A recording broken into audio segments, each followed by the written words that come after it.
they want carbon net zero or as close to it as you can get. They want sustainably sourced materials.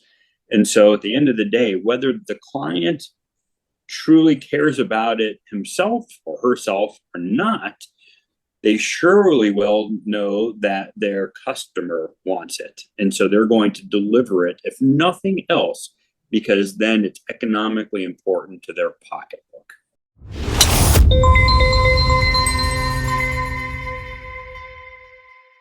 Hi, everyone. I'm John Failla, and welcome to the Golf Sustainability Podcast.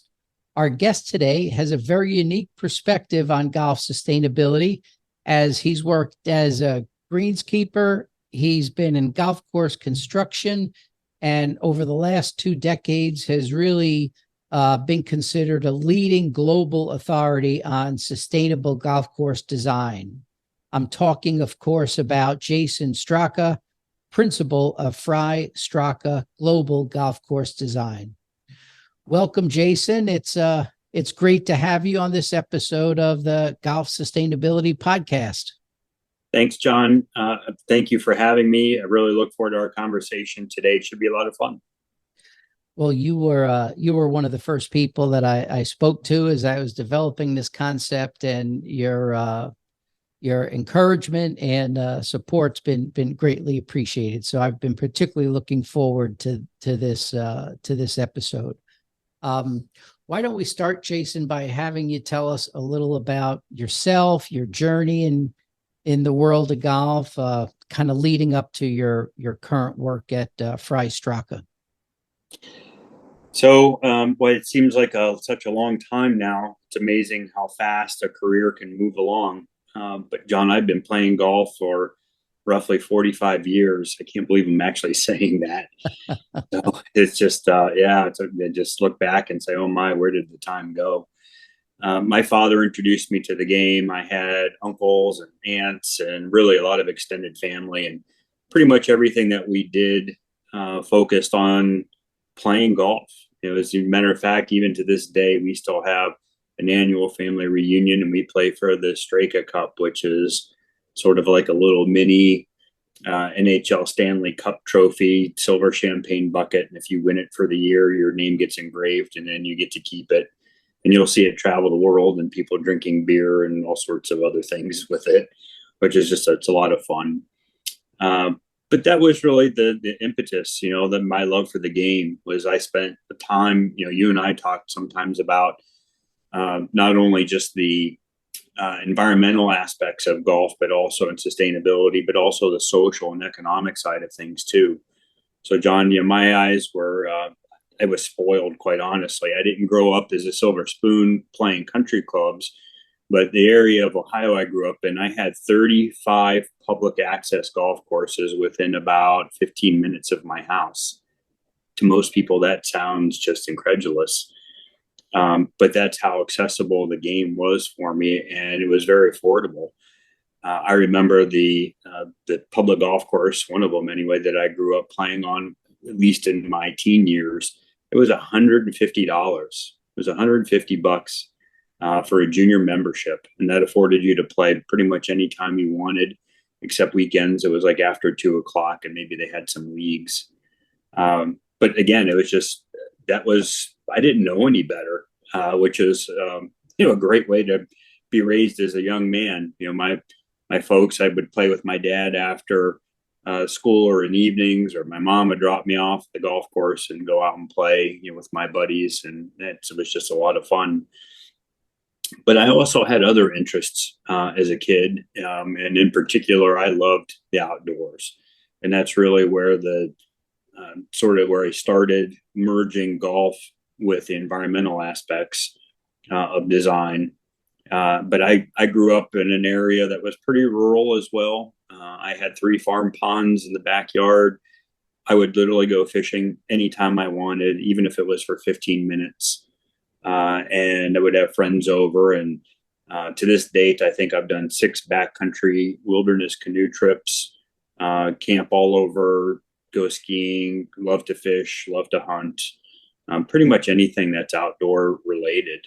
And so to me, it was just sort of a natural progression of taking those two loves, those two passions of my life since I was been a little boy, and doing something which, most people would say you really don't work a day in your life. And that's how really I got started. That's great. So what about your education? What did you study in school, and how did you break into the world of golf course design? So one of the really early on, excuse me, was that my school system had actually been gifted an old dairy farm, which then turned into a living laboratory. And so that was really the first foray, if you will, probably in middle school, late middle school, maybe early high school. And we would go out and do pH testing on the water and catch all sorts of critters and understand what the natural environment, had held there, and the quality of it. That really, again, that's another piece that sparked my fascination with our natural environment. I started to look for, schools, if you will, that really combined all of those passions together. Ended up finding Cornell University. As a matter of fact, I have my shirt on today. Go Big All Red. right. Big Red. That's it. And of course, that was where Robert Trent Jones went to college. And at that time, back in the 80s, that was really one of the biggest names, along with Pete Dye in the golf industry, golf design industry anyway. While I was going to school, I was also working as a greenskeeper at one of our local golf courses, not because I wanted to be a greenskeeper, but by that time I really knew that I had this enduring passion for, environmental golf design. I mean, it sounds kind of crazy to think back then and say, well, how the heck did you know? I laugh with my wife. My son's changed, God bless him, changed majors 3 times already in 3 years of school. So I Which don't is know not how unusual. No, well, that's it. That's what I tell them. I said, it's Zach. It's not unusual. So, I was just, I guess I was one of the oddballs that I knew right away. That's what I wanted to do. But, again, I worked at the golf course because I wanted to learn, about how design would have an impact on maintenance and how it impacts, how you maintain it from even just from a sustainable point of view, if you will, and an economic point of view, which is all part of sustainability in that broader context. Once I went to Cornell, the nice thing about that university where I studied undergraduate landscape architecture was that you could really mold what you wanted to do. And so I went in knowing full well that everything that I was going to take was going to be focused on basically prepping me, to become a golf course architect or golf course designer. And so I took classes in irrigation and agricultural engineering and surveying. Of course, I had chemistry and all sorts of natural resource classes too. I'll never forget, John, I would take these natural resource classes. And of course, I fit right in because I love the outdoors anyway. And so I just had this passion for it, but I would wear my golf shirts in the class. And of course, everybody else, we affectionately called them granola crunchers, which I am one of them. But at that time, I'd wear my golf shirt and they would kind of give me the cross-eyed look and say, what are you doing in here? And then, what are you studying to be? And I'd say, golf course designer. And then they give you the, oh boy, you don't belong in here. And I'd say, no, I'm going to prove it to you. Golf courses done properly and managed properly are actually really beneficial to the environment. But I was fortunate, John. I stayed at Cornell for my graduate degree as well. There was a gentleman there named Norm Hummel. Dr. Hummel was considered one of the leading soil scientists and agronomists in the turf industry. He actually co-authored the USGA green specifications at one time, had a laboratory based in Trumansburg, New York, which is right next to Ithaca. And that sort of launched another part of my career. He actually wrote a class on greens construction with a gentleman named Dr. Michael Herdzon, who became really my professional mentor, if you will. And so Norm pulled me out of class one day and says, "We're going on a field trip." And I said, "Where the heck are we going?"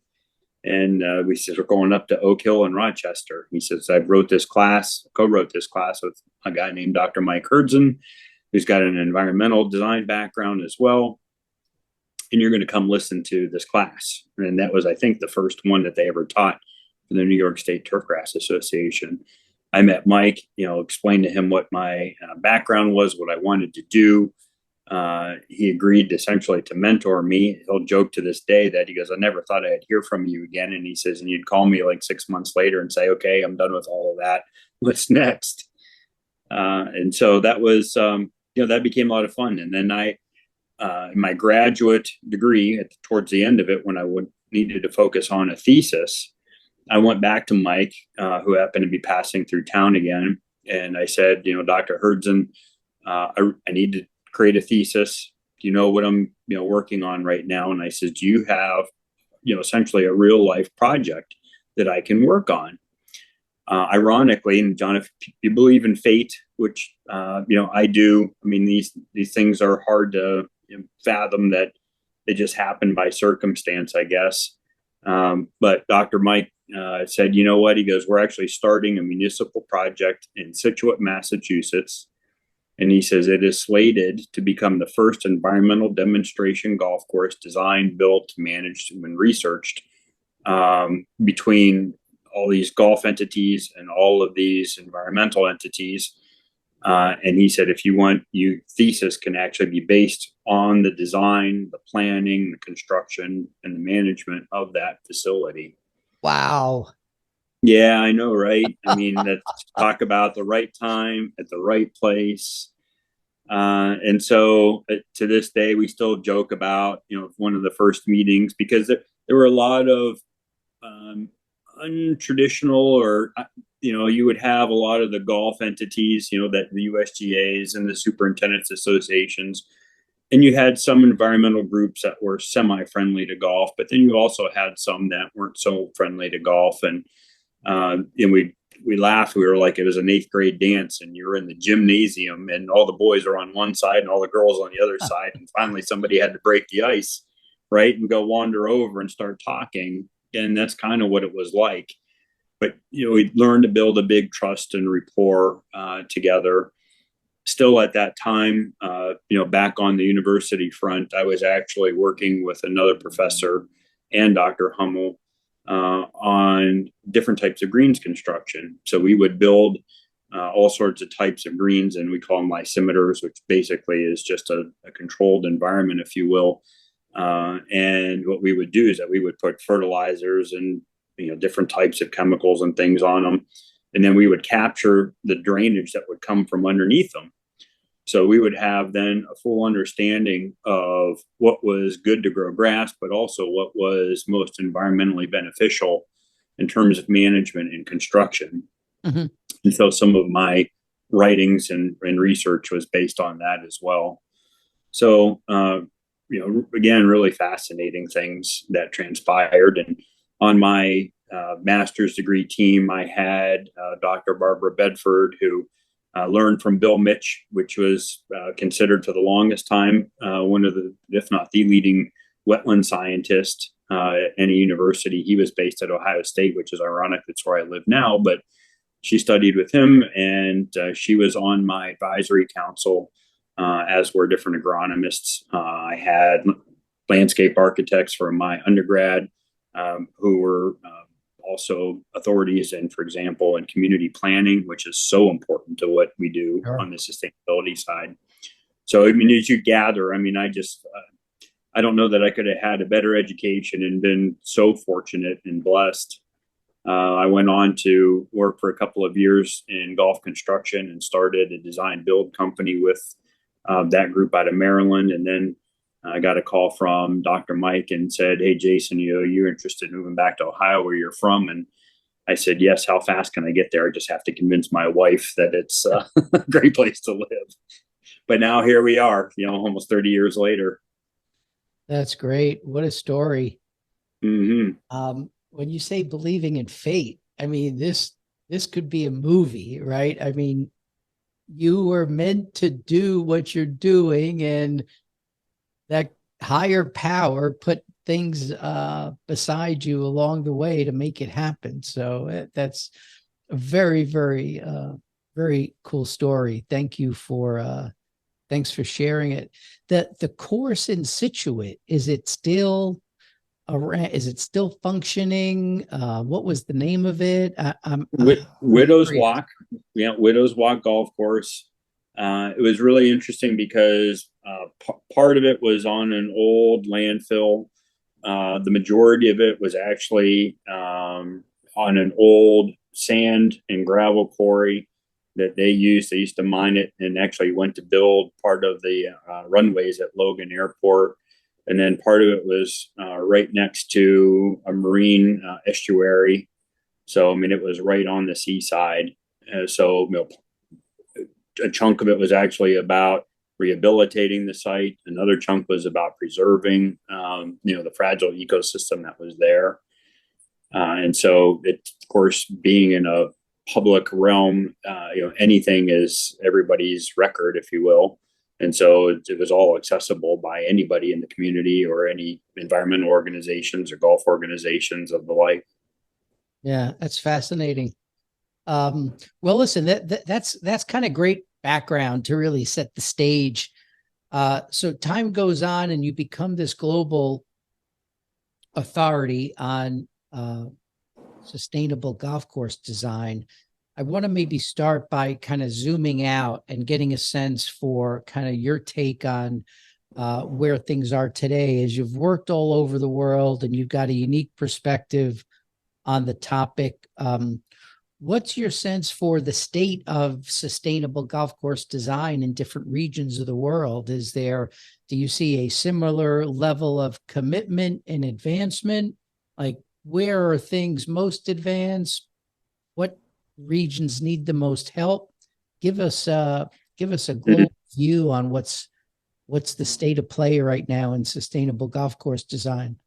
I think you hit the nail on the head when you say regions of the world, because that really has a dramatic impact on where things are with golf, how they're developing, how they're managed, if you will.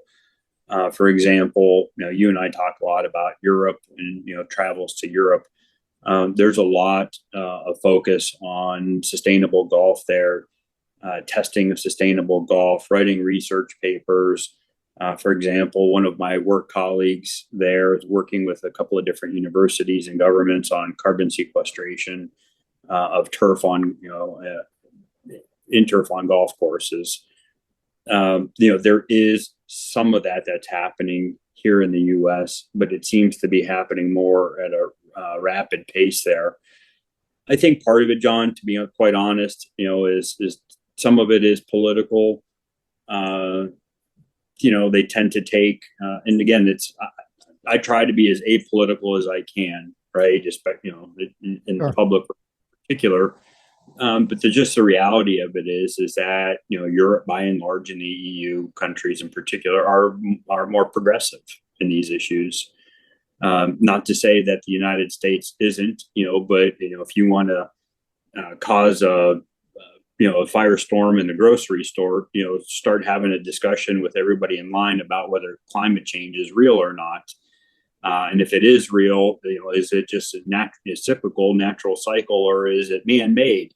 You'll get yourself into 2 hour long discussion, which might turn into a heated debate, which turns into a heated argument, right? That tends not to happen in Europe. So, Right. and I think that it's the reflective probably of our political, system right now. But then you go to different countries, and for example, in Asia, and again, even in just within that realm, it can be certain countries, it's not that important, and frankly, in other countries, it's uber important, and the rules and regulations are extraordinarily strict. So it's again, it's you would like to say that we're all in a perfect place, but that's just not what the reality is. Yeah, yeah. Do you have any experience in the Middle Eastern countries? Because it seems to me there's a lot going on there with golf course development. They certainly have a lot of sand to build on. Um, what do you have a point of view on what's happening there?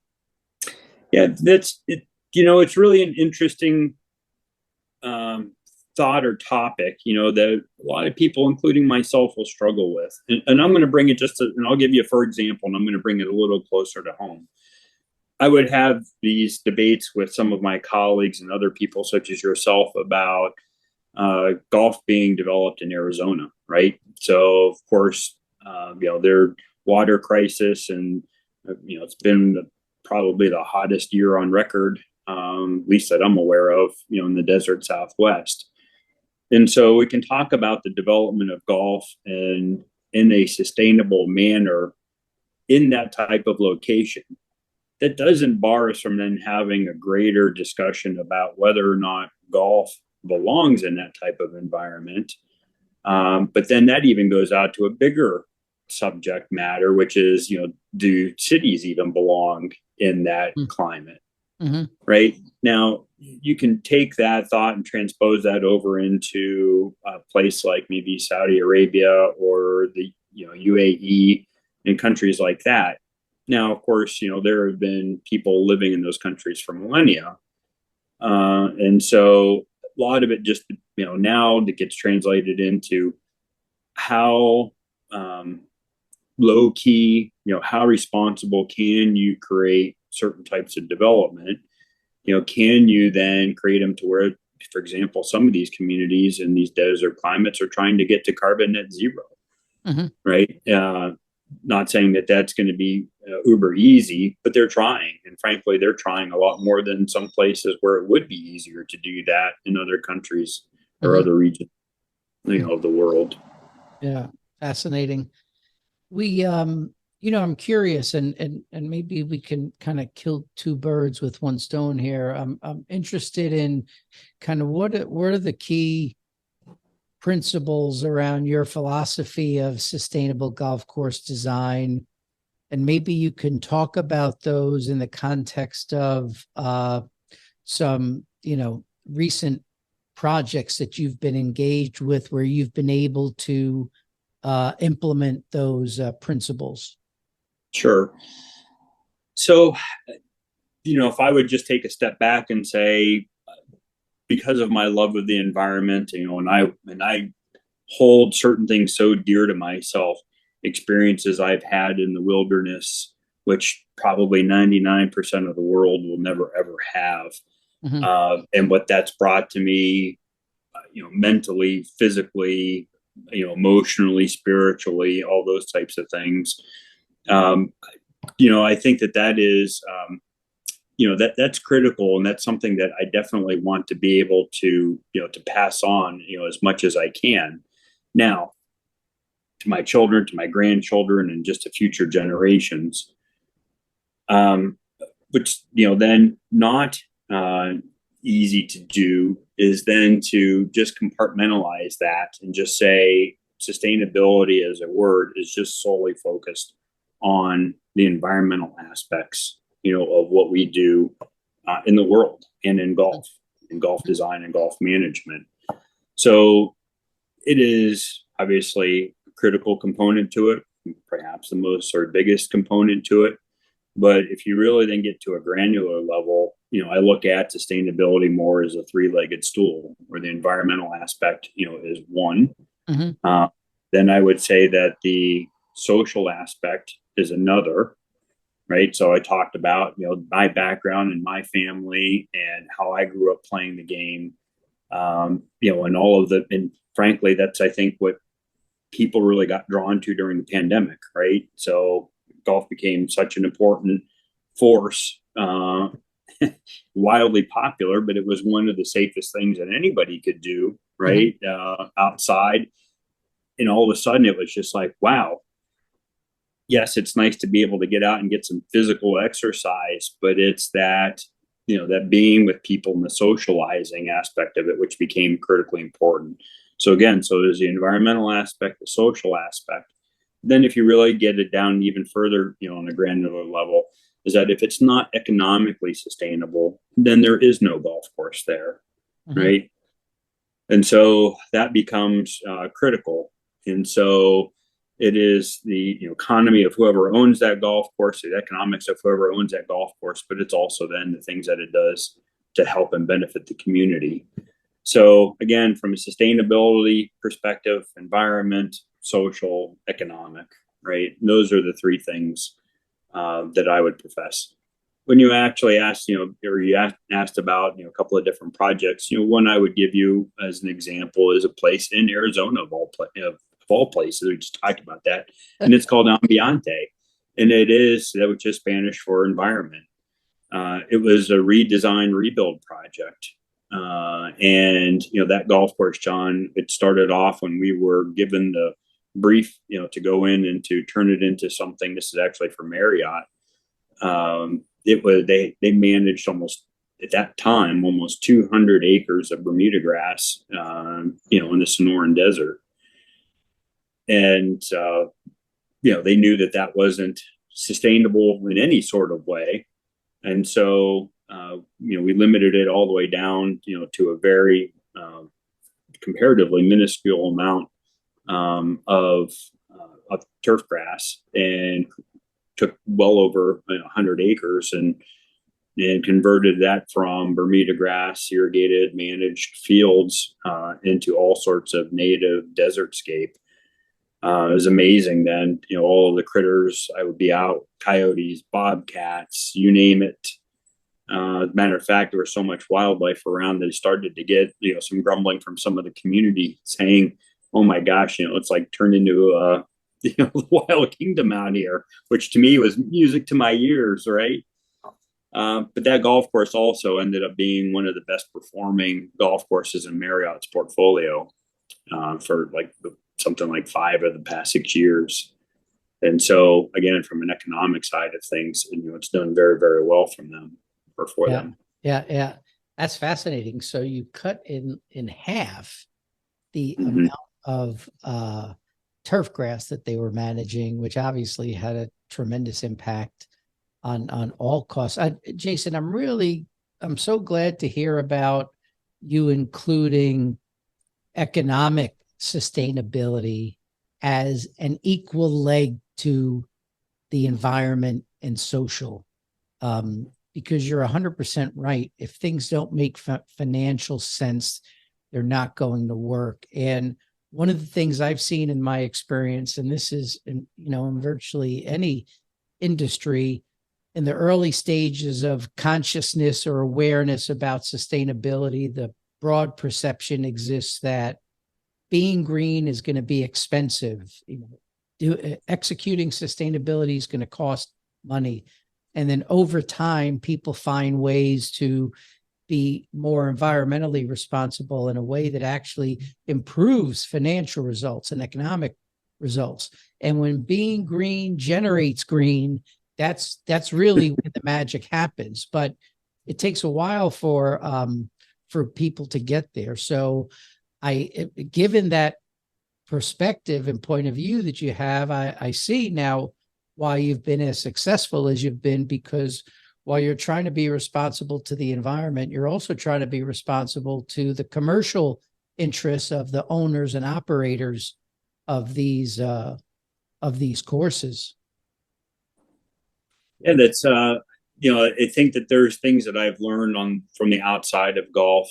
So for example, our public lands, and some of our national forests, there is, so long as you can rely on the scientific data and not just emotional aspects of it, there are lands which then get managed, as well, to financially benefit all of us as people, right? So the national forest is there for recreation, but it's also there for sustainable timber use. It's there, for sometimes for minerals. I mean, there's a lot of different things that go into that. But then where it should be and we're required, then there's lands that get permanently set aside.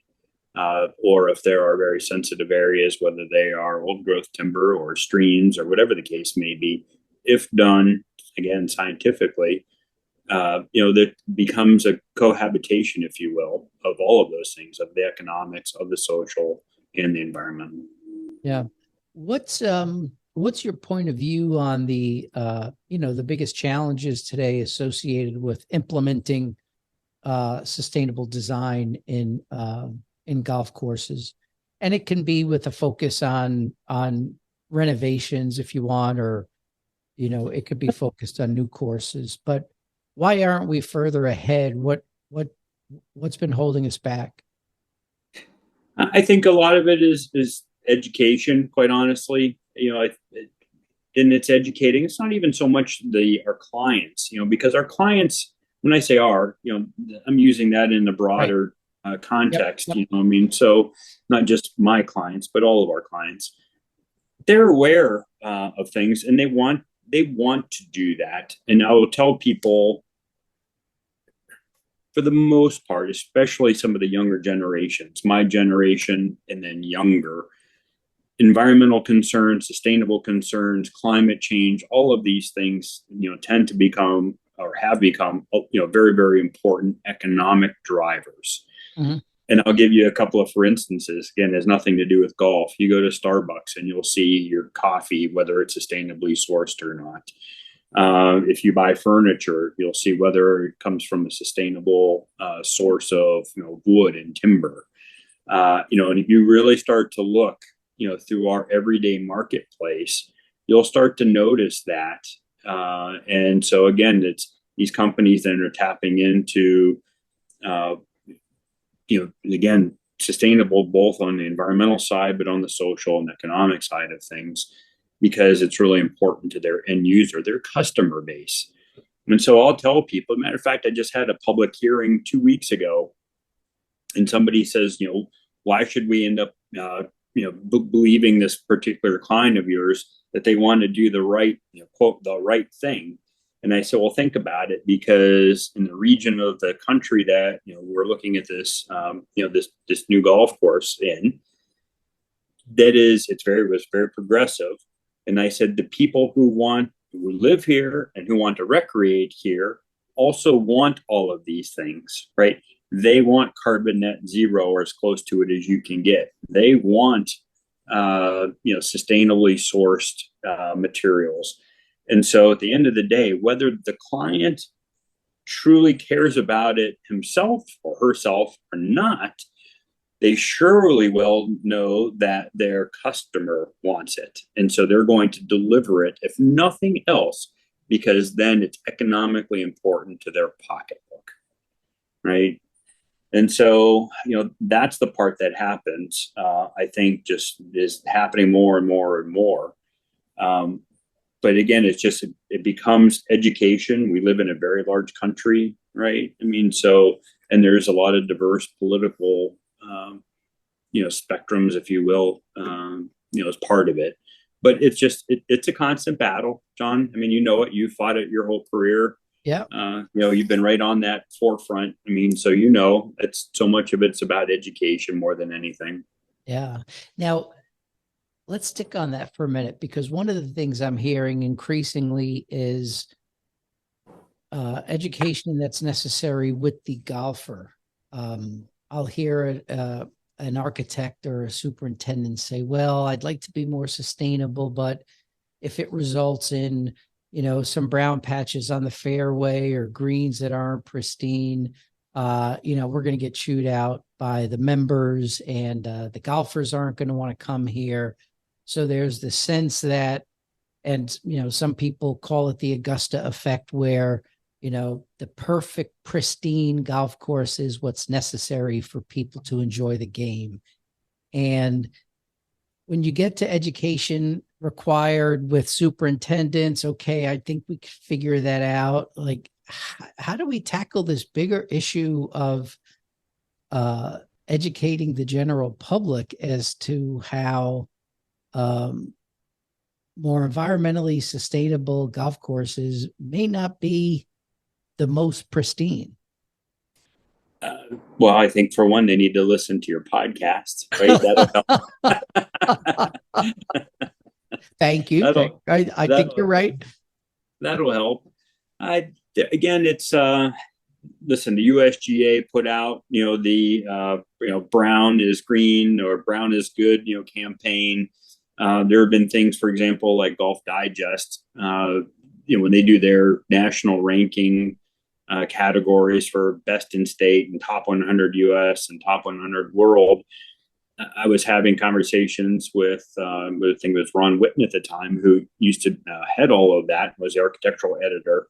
And they couldn't come right out and say, well, here's a sustainability category. But what they did do is that they created a category that was how firm and fast your golf course was, which meant less water, typically less fertilizer, which also meant less, pesticides and fossil fuel and those types of things.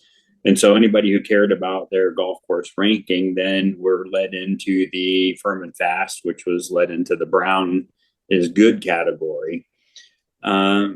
Even for us, I mean, we do surveys a lot when we tackle improvement studies or master plan studies, and we start to talk about, firm and fast, and so it's interesting because I come right out and I ask the question, and I'll say to an entire membership category, and I'll say, okay, do you prefer green and lush or firm and fast, which sometimes could be brown? And I say, but before you answer, let me explain what that means. And I'll start to talk about, the lush and green. It takes more water, more pesticides, more fossil fuel, frankly, more money, and then described about the benefits of brown turf, in that's actually just a natural cycle of our normal turf grasses. It's amazing then the responses that you get of, oh no, we want to be good environmental stewards. We didn't realize that it took all of this to give this lush and green, and so at the end of the day, when the rubber meets the road, again, it just becomes an educational piece. If it would have just came out and asked them, do you prefer lush and green or, firm, fast, and brown? Inevitably, the vast majority would have picked lush and green. But when you actually told them what that meant, it's fantastic to see their attitudinal shift. Yeah. What a perfect example of an application around that consumer education. I really like this idea of using the golf magazines, right? Everyone, and I'm guilty of it when I'm looking at places to play. I've got the top ranking list. I'm looking to check places. Yeah, off. Right. They're a huge influence on consumer perception, obviously. And there may be something there down the road. So thank you for that. You bet. Thanks for that perspective. Jason, I like to describe sustainability as a team sport, and superintendent can't do it by himself. An architect can't do it by themselves. That they need, they need lots of people involved with them. You've done the greenskeeper thing. You've done some stuff on construction. What's your experience in the most effective way to kind of build a coalition across those functions to really drive sustainability in golf course projects? John, you have to have a really good like-minded team, just like any organization, a company. I mean, it's best functioning, it's going to hit its peak production if everybody is on the same task, on the same message, professing the same things. So not every project can or will deliver that. For us, I will tell you that we have those discussions with potential clients even, and so again, we want, and frankly, I mean, it could be an interesting project, but if not everybody's on the same page, whether that's a superintendent or an owner or somebody like that, then we know that we can't do our best work. It's not to say that we won't take a project and try, but it's a lot more difficult, quite honestly. And so again, it's just setting those expectations, and working towards that common goal. It by far produces the best outcome, no question. And you're right, it does take a team. There's not one person or even two or three people, that can create a successful outcome by themselves. And frankly, a lot of what we do, we spend probably as much time in the research and analysis component of any particular one project than we do pencil to paper construction documents, overseeing any type of construction activities. Roughly 50% of what we do is really in the understanding phase, if you will, that research and analysis component. And that's really what makes the best and most environmentally sensitive designs. You can't fully protect or rehabilitate a site unless you've done a thorough job of understanding all the intricacies of it, whether that's from groundwater matrices to ecosystems that are on top of the land, forests, streams. I mean, it's a whole web of activity that's happening. I tell people I'm a man of analogies. I've come to find out that's what my clients tell me. The power analogies are powerful learning devices. Because people will come to me and they'll say, well, what should we do with the golf course? And I'll say, I don't know. I mean, I could give you a couple of quick snippets, by walking around, but it takes a lot of time and effort and hard work to study it. What do you mean? And I say, well, okay, let's say you're not feeling really well. Let's say you've been not well for maybe a week, or even 2 weeks, and you go to the doctor. If you walked into the doctor's office and the doctor kind of looked at you and said, John, you're looking a little pale today. Let me prescribe you 3 different antibiotics and let's see what happens. You probably wouldn't feel comfortable with that. And you probably wouldn't go back to that doctor, right? So what would you expect to have happen? You probably go in there. They're going to take all of your vitals, right? They're going to take your temperature, look at your eyes, give you the and all that kind of stuff. They're likely going to order a full blood panel. And if they find, certain things, they might even ask for more. And they're going to do a whole gamut of different tests. Right. And so any good doctor should obviously do that. And then they should figure out exactly what's going on and then start to treat the underlying issues. What we do is really no different. Right. So, I mean, if somebody walked onto a site and immediately said, well, this is what you should do with your golf course, or this is what you should do with your site, then they're really doing you a disservice. So, Jason, let's roll with this doctor analogy, right? Because there are good patients and bad patients. So you get called in on a project and you do your research, you do your analysis, and you know what you should be recommending for this course to really to do the project and have it done in an environmentally sustainable way. What are the types of responses you hear from the good patients? What are the types of responses you hear from the bad patients? Well, sometimes you ask yourself, what did I get myself into? But then you take a step back and you say, what if I'm here now and I'm going to do the absolute best that I can and make this, the best project that I can, with the time and the resources that I'm given. Right. So that becomes just an attitude that, I end up taking forward. Yes. I mean, obviously this is real life and you get bad patients and you get good patients. The good patients, will believe you as an authority. That's the reason why they hired you. They're right to question you, just like you should question a doctor and sometimes go and get, a second or third opinion. But at the end of the day, your subject matter. And so, they'll get to a point where then they'll defer. And of course, you have to do a good job and you just have to keep doing a good job. So you're building that trust and rapport with, with that client. It's, the bad patients, if you will, they'll do, we affectionately like to say they do an audit of an audit. Right. And so, and that tends to become difficult. But I mean, it's John, just like you. I mean, I'd be dismayed, if somebody just threw up their hands and gave up and walked away. Right. So you put your head down and you keep moving forward. All right, great. Well, that it's interesting. You've mentioned trust and rapport uh, two or three times during a conversation, and I don't care what industry or business you're in. That's kind of the glue, the cement of good, productive relationships.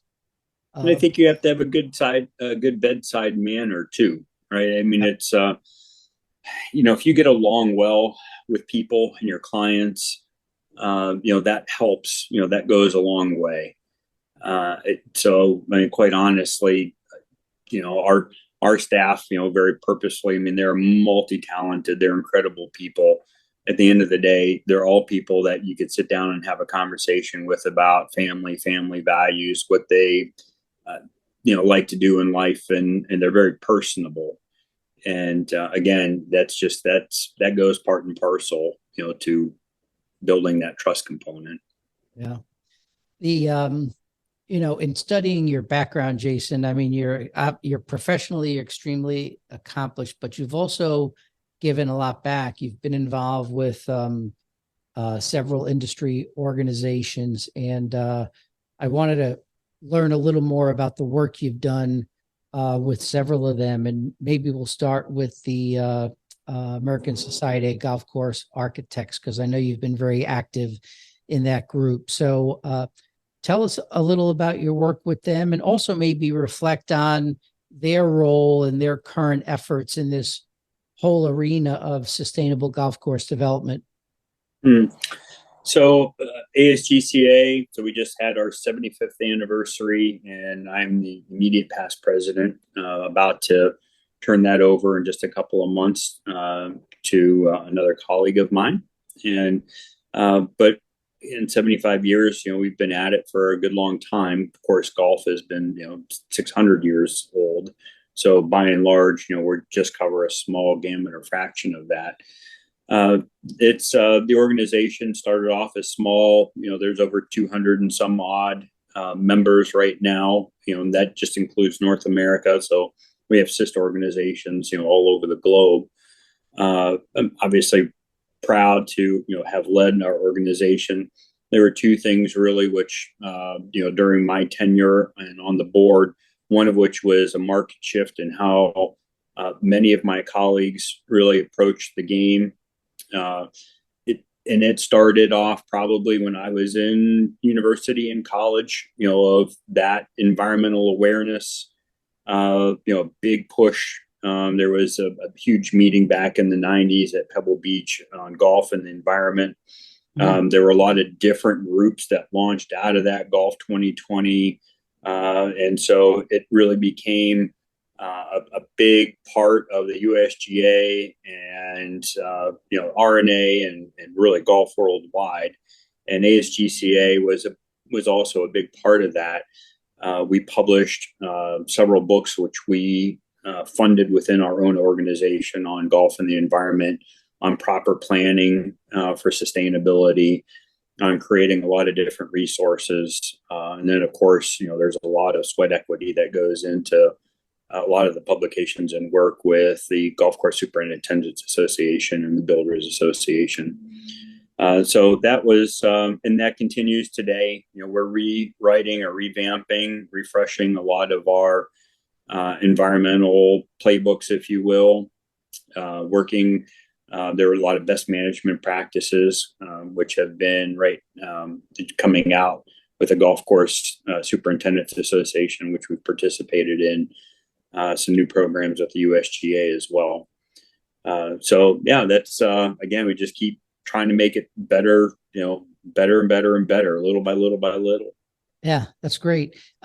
You mentioned the Golf Course Superintendents Association, and I know you've done work.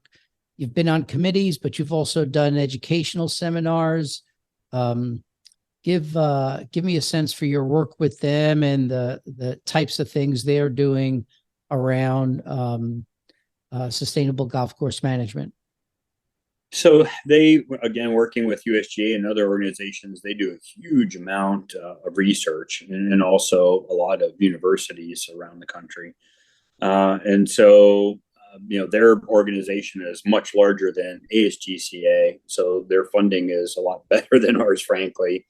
And then, so again, they've got, I don't want to say unlimited, but compared to ASGCA, unlimited resources. But they've also then published a best management practices booklet. It really was modeled after their state groups in Florida, which were extraordinarily well written and quite good. That then got adapted, and so each state chapter was able to utilize that as a template to then obviously tailor it to their own climate, if you will. So what's applicable in Florida, some things would obviously applicable in maybe Washington State, but there's different situations there that they have to take into consideration. And so that's been a huge program of theirs that got rolled out over the past just couple of years. Actually, fairly recent. My teaching with GCSAA, I was on their faculty for a while, focused a lot on liability issues, which also crossed over into the line of environmental liability as well. So we spent quite a bit of time on that. So that was something that I actually co-wrote with a sports attorney.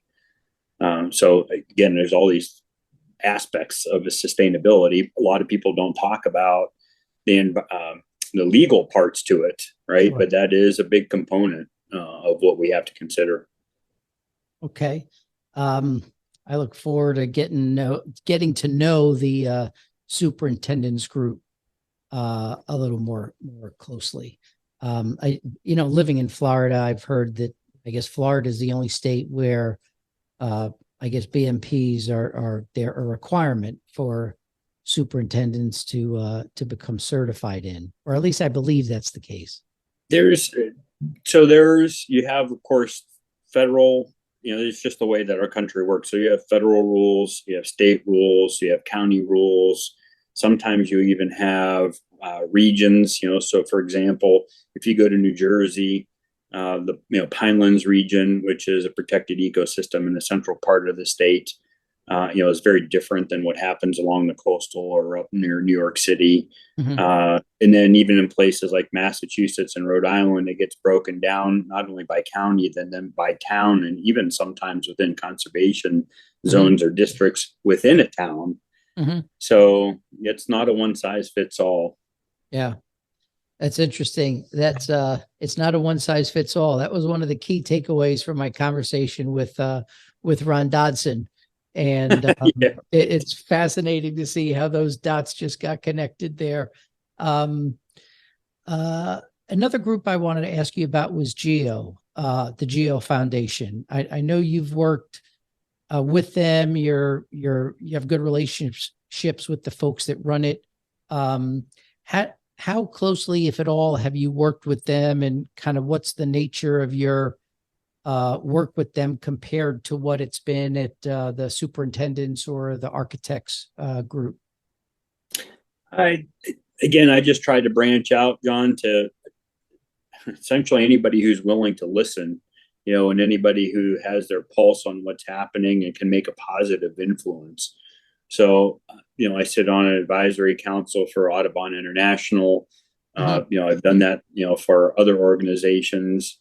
It's one of the reasons why, I've had been on faculty of numerous universities, over my career. But GEO, I think, was a really interesting way of looking at things. For one is that, I think they were freer of some of the political, I don't want to say shackles, but even apprehensions of certain, groups, maybe that would happen domestically here. And so, they can run with things a little bit more differently in Europe. And then they, of course, that gets transposed over to other countries around the world. Two is that I also was fascinated by their membership to a group called ICEO, which has nothing to do with golf per se, but what happens is that they go through a lot of different sustainable groups, certifications, right? And so they are certifying the certifier. How's that? It's like auditing the auditor. Right. So they're certifying the certifier. And so as part of that group of ISEAL, they for golf, then they would have people that would be made up in organizations within golf, but then also people that would come from organizations such as maybe World Wildlife Federation Mhm. or Sierra Club or other different groups. Then that would be a third party looking over the best management practices, the certification procedures, you know, holding places accountable, not only during the planning, but also during construction and then well after construction to make sure that those facilities are still doing the things that they had promised, to do, and they're getting the results that they were looking for. And so to me, that was a lot different. I'll give you, again, I mentioned that, I taught university level for a long time, who always talked about doing independent research, right? So, yes, I mean, if you're looking for example, a drug that might, come out that might help somebody, go back to the doctor's example, is that drug company, of course, is doing research on their own drug.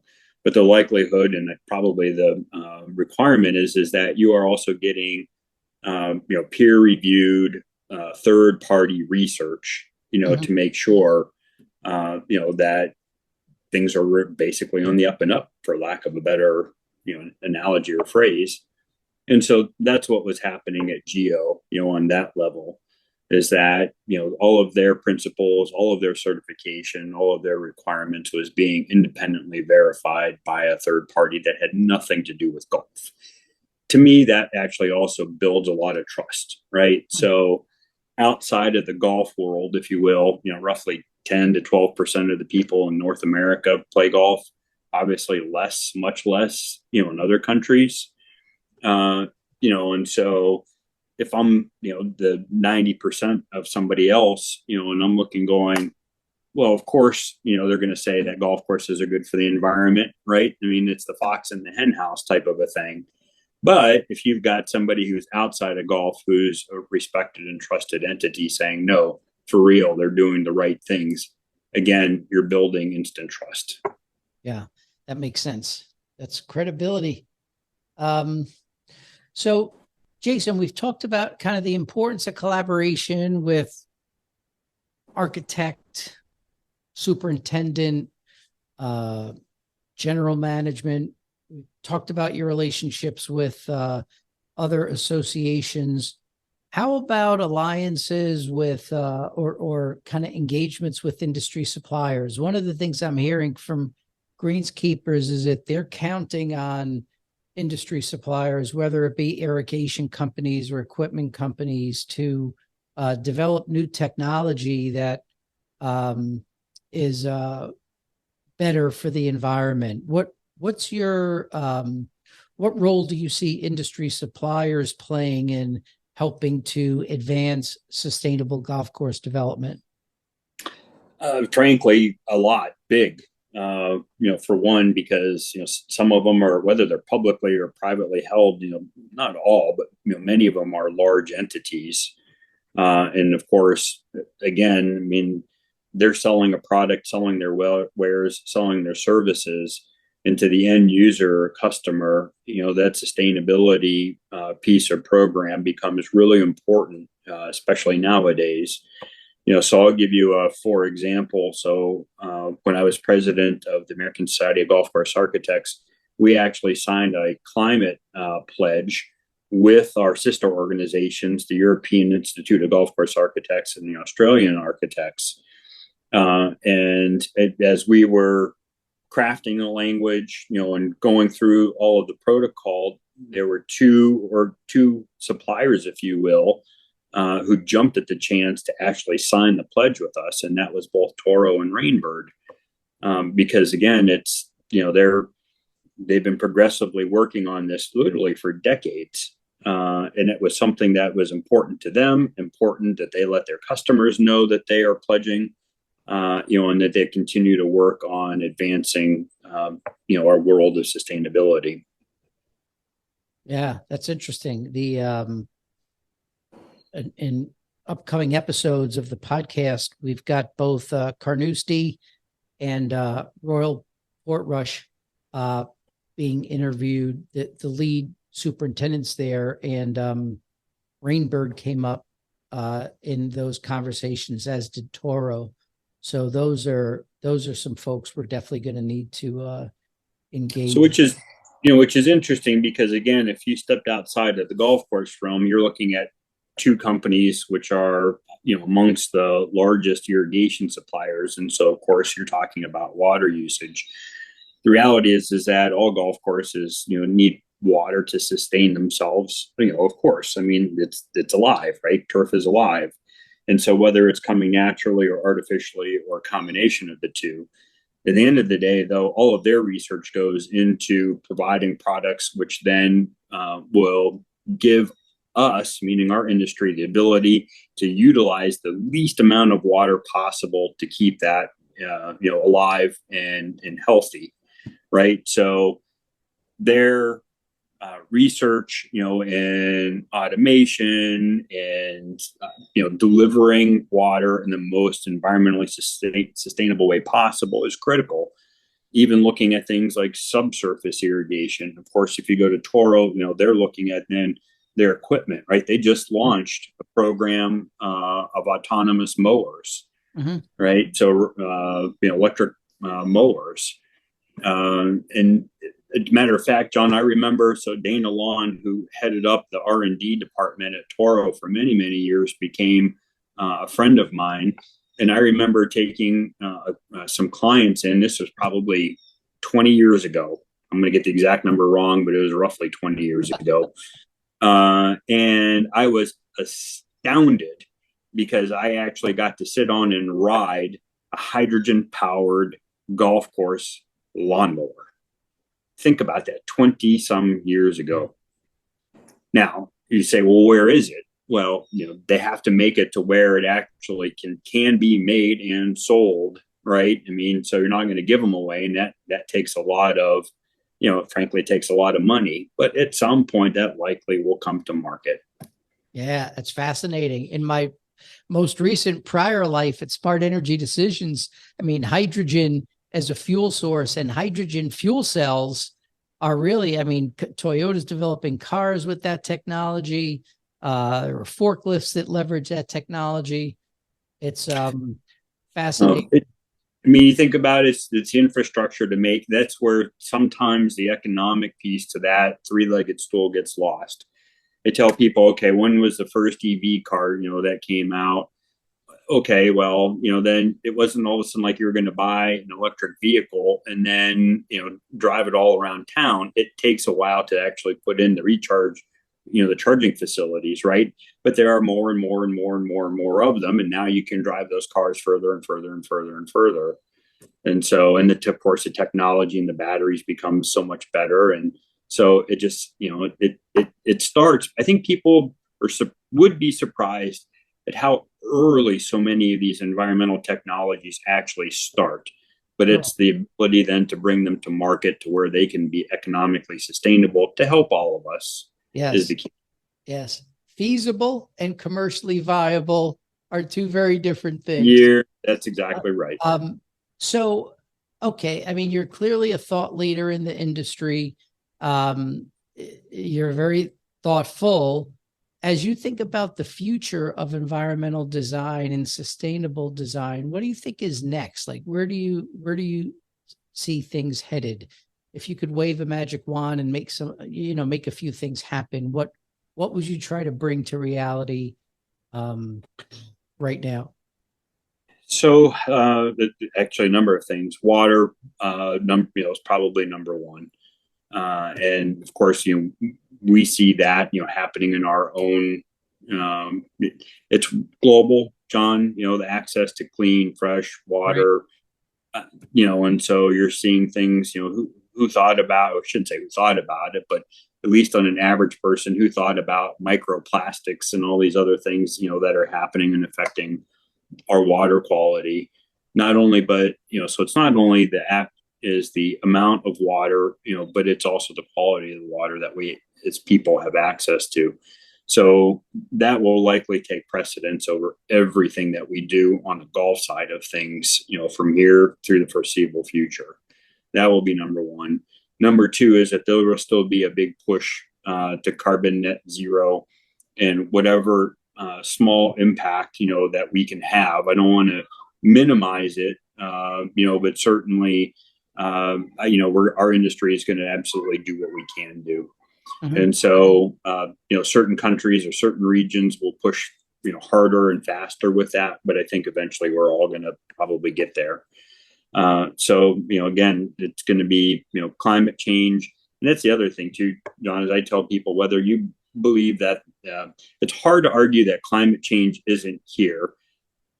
People can debate all they want about whether or not it's man-made or it's just natural and cyclical, but the results are here. It's pretty hard to argue against what's happening. And so whatever we can do to minimize the impact of that, I think it behooves us all. And so again, so water, climate change, I think those are going to be the two biggest issues. I would also ask, and tell people, again, it goes back to the education, because I'm sitting here in Ohio and we started talking about EV cars, right? How granular some of these things really have to be when as a consumer, you're trying to figure out whether or not, something is good or not. I'll give you a for example. And I learned this long ago in my university days. So here I sit in Ohio, and the vast majority of all of the electric here in Ohio comes from, take a guess, Coal. burning coal. I see it, because right, especially down along the Ohio, river. I mean, you could just go out and it's, all you see is, is a bunch of haze, right? So again, it becomes that educational component. You can't always assume, right, that, oh, that's great. I live here in wonderful Dublin, Ohio, in the middle of Columbus here, and everybody talks about, having their electric blowers and electric cars and things. And then I remind them, I'm like, where do you think your electricity is coming from, by the way? Yeah. Yeah. So you have to think about it. Sometimes yes, granular, but then you have to start to look at the bigger picture too. Yeah. There's a real irony in that. And once again, getting back to a prior life at Smart Energy Decisions, you've got people wanting to convert from fossil fuel to electric, and then people find out their utility is coal generated, and it's like it all just goes for naught. But I know, so Ohio and West Virginia happen to be two of the states with the highest percentage of their utilities powered by coal. Yes, sir. Issue. Well, this has been awesome. The carbon net zero, I know. Royal Portrush has a commitment to be carbon neutral by 2035, tying into the 153rd Open that'll be at their course. I don't hear too many operators in the States talk about carbon neutrality or net zero. I have heard the USGA mention it. Are there, who would you say in the States is the most vocal advocate for carbon neutrality or carbon net zero in the golf industry? It's a lot of suppliers, frankly. Okay. So we go back to those toros and the rainbirds, but and there are more of them. But that is right. That's a big component for sure. I mean, just to be frank, about it, John, is that it's a political football in our country, and that's part of what holds it back. We do talk or hear, in particular, carbon net zero, but it's in places like New York. It's in places like California.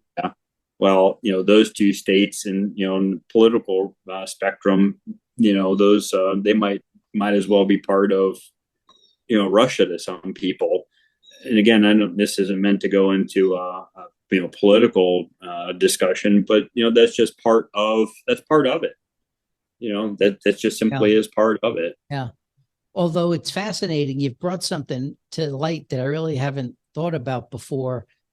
In the corporate, public companies are under severe pressure to have substantial sustainability plans and make net zero commitments. So if you've got these major suppliers in the golf industry that are under pressure to have aggressive sustainability commitments, that interestingly enough may trickle down into the and it does, and it absolutely does. Some things take longer, than others, but there's 100% does. That's great. If you are a resort, and you are looking at bringing people from around the country to go and visit your facility and stay at your facility, I can promise you that golf sustainability, environmental concerns are going to be at the forefront of what they do. Again, it's a Marriott example at Ambiente. We talked a little bit about that earlier in our discussion, but I was approached by a young woman who was writing her master's thesis on environmental communication. And so she was actually getting her communications master's degree, but it was all focused on basically on sustainable discussions and talks and pieces. And I helped her put together a written document that they turned into digital as well, that was left inside Marriott's hotels in Scottsdale. Mm-hmm. And then when you clicked on your TV, up came everything about Ambiente and all of the positive things, environmentally. Again, I promise you, it was, yes, were they showcasing, the golf aspect? Sure. But it was, right at the forefront for 9 out of the other 10 people who didn't play golf, that was really important, to Marriott, and they were communicating that. Yeah. Jason, this has been a fantastic conversation, and I'm not a Joe Rogan where I could get away with 2-hour episodes, although I feel like there's so much more I want to talk to you about. So, we'll have to have you back for another episode. Thank you so much for your generous sharing of thoughts, perspective, and your your experience. Before we wrap up, I like to have a segment of the podcast where we talk about things maybe that are other than golf, so our listeners get a chance to learn even more about you, although I feel like they've learned a lot about you already. So what's the what really drives you? What fuels your engine? What fuels my coffee right now? But John, I'd say my family first and foremost. There's both near and far. I've got family that literally lives worldwide, but I'm blessed to have an amazing family, an extended family. I've got 2 beautiful children who are becoming just incredible young adults in their own right, following their own passions. And it's fun to see them grow and to just sort of help shepherd them on as best I can. I've got just an incredible life partner, my wife, been married for 26 years and college sweethearts. And she works for the company, and we travel around the world. I couldn't have asked for, somebody better to share my life with. Incredible parents and, sister and extended relatives. So, and just some unbelievable friends. And I think it's also cool, what I've done for a living. But I would say that the thing that is probably most endearing to me is, as you can tell, I was so fortunate and so blessed to have met people who cared about me. And for that, I will be forever grateful. And if there is anything that I would leave as my legacy, even far more important than the golf courses and even those environments, it was the positive impact that I certainly hope that I have on, friends, family, students. It's amazing. I'll go around and I'll have a young person come up to me and say, Jason or Mr. Straka, you probably don't remember me, but I had you in school, way back when, and, I lead this amazing career. And that by far means more to me than any accolade that any of my golf courses would receive.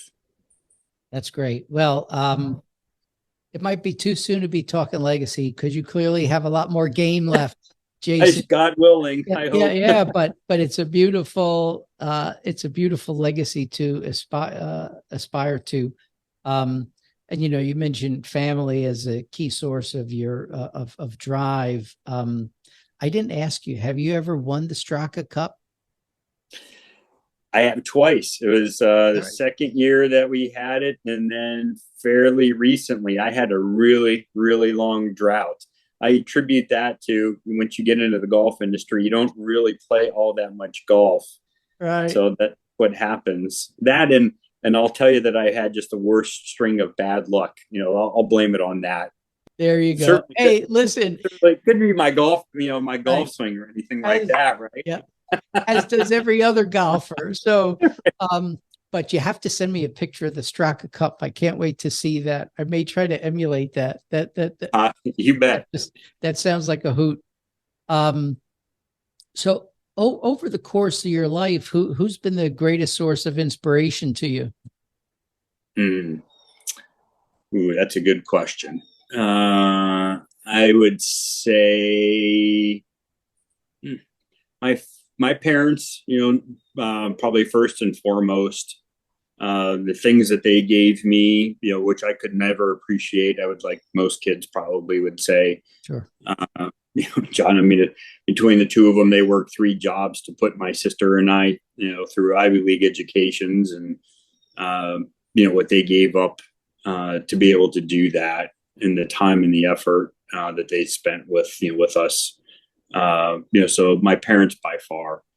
And then, in my adult life, certainly my wife, she's an incredible woman, who can juggle raising a family, having a profession, and a crazy husband who spends 200 days on the road every year.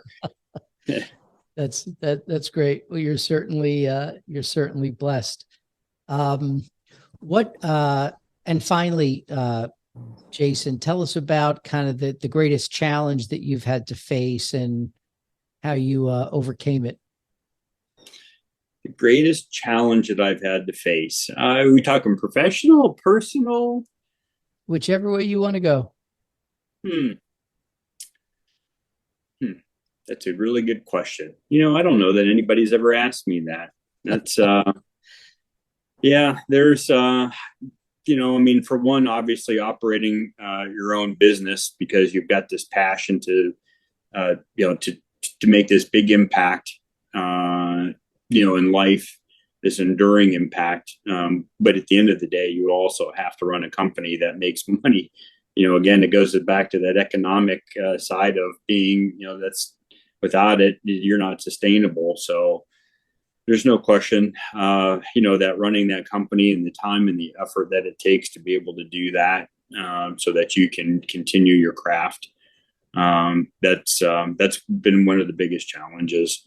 Again, I can't attribute, that's just me. That takes a whole team effort. But I guess I could say that, I was smart enough and blessed enough to be able to surround myself with some incredibly talented people, who help in that, Yeah. including, including my business partner, Dana Fry, right? I would be extremely remiss if I didn't, if I didn't mention him specifically by name, because we'd worked together for 17 years, and when we decided to work together, and he's been just, let's go do what we love to do, and ride off and just keep doing it as long as we can. Yeah. Well, listen, being smart enough to know that you need others and being able to build a solid team, really, really is to your credit. And having been an entrepreneur, I certainly recognize I'm all too familiar with the nights where you're staring at the ceiling, wondering if this is really going to work. So Right. I understand that challenge, and obviously it's been a credit to the great success that you've had, because it takes vision, it takes the skill and ability, and then it takes the persistence and fortitude to be able to make things happen. So good on you there. Thanks, John. Jason, this has been awesome, man. I can't thank you enough. It's been really just a wonderful conversation. Like I said, we could definitely go for another hour. but we'll need to save that for the next episode. So continued best wishes for all the good things you're working on, and especially good health to your family. Appreciate that. Thanks so much. And thanks to our listeners for sitting in on another episode of the Golf Sustainability Podcast. I'm John Failla.